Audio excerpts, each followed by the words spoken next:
Any ideas? Why would I do that? Why Uh, wouldn't I just like eliminate all those? Just why wouldn't I just like put her on a team where they're all quiet, all these nice ladies that are very nice and helpful? Why don't I just put her in a tennis court where there's nobody around? You know, it's like a I think library. I What? think that you wanted to put as many distractions on her as possible so she'd become used to it for Mhm. the games. So that is exactly right, Farah. I wanted her to realize that she can become focused despite all these distractions. Okay.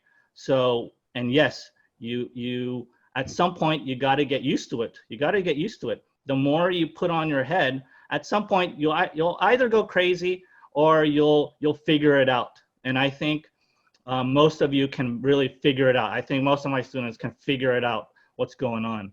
Okay, so let me see my next slide. Uh, so the only difference between being too focused and too distracted is your awareness. Okay, so remember, when we're too focused, right, we're writing our homework and the house is burning down. We're blind. Okay, we're just blind. Okay, but when you're too distracted, okay, you realize that you are distracted. So you're not exactly blind, you are distracted. And what is distraction but focus on something that is you're not supposed to be focusing on? Distraction is a focus. So when you become too distracted, you can use those distractions as points of where you can refocus. So each time you are distracted by something, whether it be external events or inside your own head, you can use that as turning points to refocus. Okay.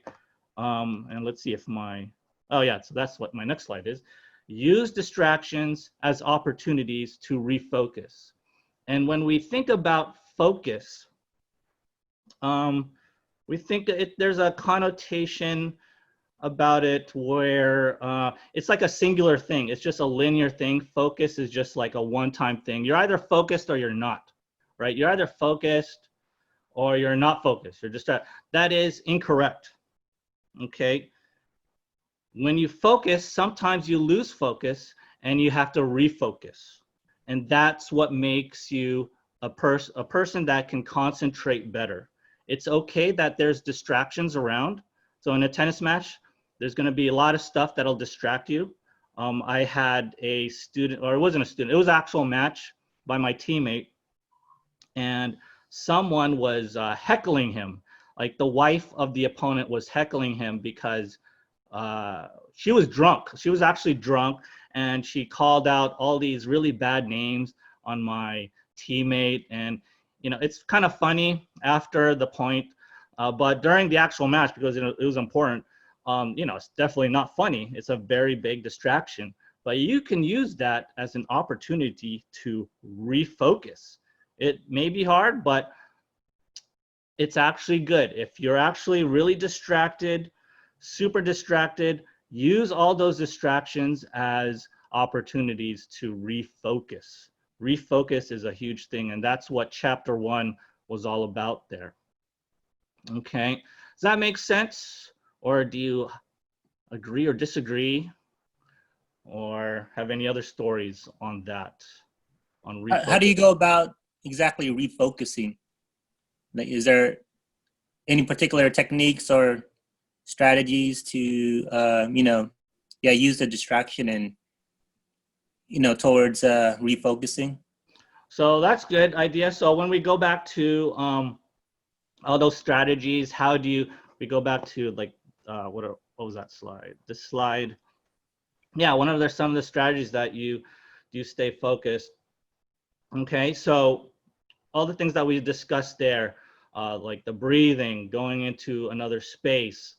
Sometimes you have to come up with your own kind of strategy on how to focus on that. For me, when I get distracted, I just go back to my effort level. Okay, am I doing the best that I can do at this moment, right at this time? And if that's a no, then that's actually good. I'm going to try to put in more effort into what I'm trying to do. I'm trying to win this point. I'm going to put in as much effort as I can to do it. Are you the type of person that likes to imagine something, something good? Use that opportunity to visualize, to maybe breathe. Maybe you have to focus on your breathing. Something like that, of that nature, as you know, as a way to refocus. So you have to have that. You have to practice that ability. So it's not gonna come like after this session. It's not gonna happen right away, right? It's a practice, just like we practice our forehands and backhands. You keep practicing that, the refocusing, and you'll get better at that. Okay. So thank you for that question. Oh, hey, Coach. Yes. How did your player refocus after being heckled, or how did that go after that? Oh, how did it go? Well, we won that match. So what he did was basically just use that as a way of energizing himself, right? So you got a heckler, right? And he didn't talk back to the heckler. Sometimes you have to do that, right? Like, just go, hey, be quiet. But he didn't do that. He used that as energy to to get big serves in, and it actually probably made him more focused, just even more to win those points. So it's all about your perception and how you use all those distractions, I think. And yeah, he was able to win that match, and then we laughed about it after that. It was it's kind of funny how someone drunk can just start heckling you, and the referees they don't care. Like the umpires, that's what was frustrating. The umpire just didn't care that they were being heckled. It didn't even tell the lady to just stop, be quiet. That was frustrating. But hey, we won the match. That was okay. All right. Anything else? That was good. So any other ideas on refocusing, being mentally tough? Oh, I just have like a question. So Yeah. like this is kind of like with the distractions and like being too focused, is it kind of like when you're playing, like to kind of keep a balance between the two? So like it's kind of like even, so that you won't be like weighed down by like one or the other in a way? Yeah. So that's what it is. You want that balance. It's that awareness, right? So when you're too focused, right, you're not too aware. When you're distracted, you have some kind of awareness a little bit, but you're not doing the things that you need to do. So you need to have that kind of right balance. There's never going to be a balance that's like, oh, right in the middle, right? But as long as you have that awareness of what's going on, if you're doing your homework and the house is burning down, you have that awareness to get out of there. That's what I'm just trying to say. You gotta know that, okay, and not be too locked in. So that's good. Yeah. Anything else on that? That was good. All right. Let's see. Let me just go down. So nothing else. All right. So yeah, so that was just the first chapter.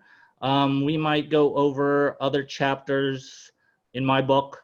And if you have your own books or your own quotes that you want to discuss as well, let me know. Everyone's different when it comes to mental toughness. So I'm always looking forward to learning all your strategies as well. Okay.